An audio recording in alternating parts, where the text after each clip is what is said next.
கடந்த 2022ஆம் ஆண்டு புதுக்கோட்டை மாவட்டம் வேங்கை வயல் கிராமத்தில் குடிநீர் தொட்டியில் மலம் கலந்த சம்பவம் இந்தியா முழுக்க பெரும் அதிர்வலைகளை ஏற்படுத்தியது.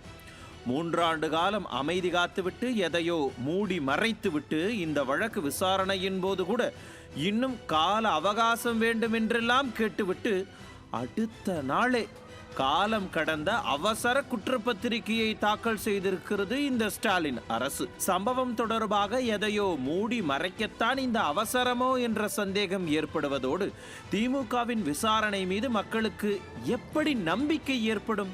அதனால்தான் இந்த சம்பவத்தில் உண்மையான குற்றவாளிகளை கைது செய்வதற்காக சிபிஐ விசாரணை நடத்தப்பட வேண்டும் என்றும் பாதிக்கப்பட்ட மக்களின் உணர்வுகளுக்காகவும் உரிமைகளுக்காகவும் இறுதி வரை அதிமுக துணை நின்று போராடும் என்றும் வலியுறுத்தி இருக்கிறது அதிமுக. வேங்கை வயல் வழக்கில் ஸ்டாலின் மாடல் அரசின் காவல்துறையின் மீது நம்பிக்கையின்றி திமுக கூட்டணி கட்சியினரே சிபிஐ விசாரணை கோரியிருப்பதையும் எதிர்க்கட்சியான அதிமுக வரவேற்றிருக்கிறது.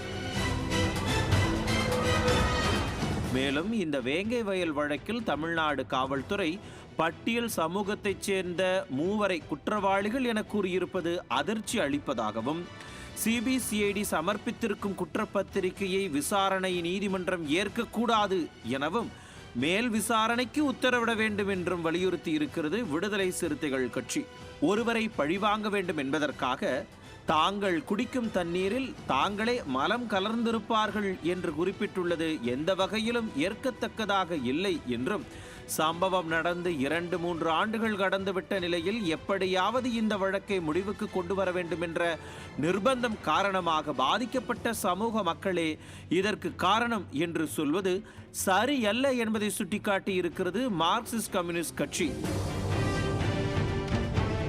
இதே போல மலம் கலந்த 3 பேரும் தலித் சமூகத்தைச் சேர்ந்தவர்கள் என்பது அதிர்ச்சி அளிப்பதாகவும் இது திட்டமிட்டு செய்யப்படும் செயலாக தெரிவதாகவும் இயக்குனர் ப. ரஞ்சித்தும் சில சந்தேகங்களை எழுப்பியிருக்கிறார். கடந்த அதிமுக ஆட்சி காலத்திலும் சரி, திமுக ஆட்சிக்கு வந்ததில் இருந்தும் திமுகவுக்கு ஆதரவாக குரல் எழுப்பிய பலரும் இப்படி திமுக ஆட்சியின் கோர முகத்தை ஒவ்வொரு நாளும் தோலுரித்து கொண்டிருக்கிறார்கள். திமுக காட்டிக் கொண்டிருக்கும் கொடூர முகத்தை ஒரு துளி கூட கண்டிக்க முடியாமல் கைகட்டி வாய்மூடி மௌன சாமியாராய் இருந்து வந்த திமுகவின் கூட்டணி கட்சிகள், இந்த வேங்கை வயல் வேதனைக்கு கூட இதுவரை வாய் திறக்காமல் இருந்தவர்கள் தற்போது தைரியமாக வாய் திறக்க ஆரம்பித்திருக்கிறார்கள் என்றால் அதற்கு என்ன அர்த்தம்? எங்கோ ஒளி தெரிகிறது அவர்களுக்கு என்றுதானே அர்த்தம். திமுக செய்யும் அட்டூழியங்களையும் அராஜகங்களையும் எதிர்த்து கேள்வி கேட்கும் எதிர்க்கட்சியான அதிமுகவுக்கு மக்கள் ஆதரவு பெருகுவதை பார்த்து யோசிக்க தொடங்கிவிட்டார்களா திராவிட மாடல் கூட்டணி கட்சிகள்? அடுத்து வரப்போகும் 2026 தேர்தலில் மாறப்போகிறதா கூட்டணி கணக்குகள்?